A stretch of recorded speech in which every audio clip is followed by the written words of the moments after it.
ఒంటరిగా ఉన్న మహిళను టార్గెట్ చేసుకున్నాడు ఆ దొంగ.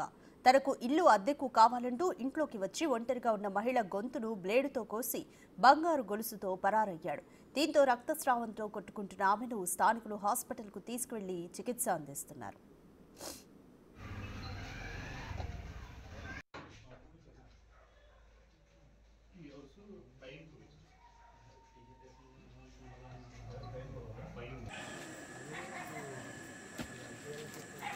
కదనమాట అండి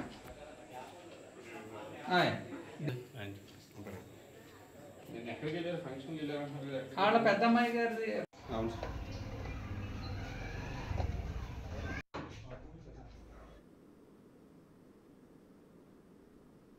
ఈ ఘటన పశ్చిమ గోదావరి జిల్లా భీమవరంలో చోటు చేసుకుంది. అమ్మిరాజు తోటలో మంగతాయారు ఆమె భర్త వీరస్వామి నాయుడు నివాసం ఉంటున్నారు. ఒక యువకుడు ఇల్లు అద్దెకు కావాలని మంగతాయారు ఇంటికొచ్చినట్లుగా స్థానికులు తెలియజేస్తున్నారు. సాయంత్రం వేళలో మంగతాయారు భర్త బయటకు వెళ్లడంతో బ్లేడుతో ఆమె గొంతును కోయడానికి దొంగ ప్రయత్నించాడు.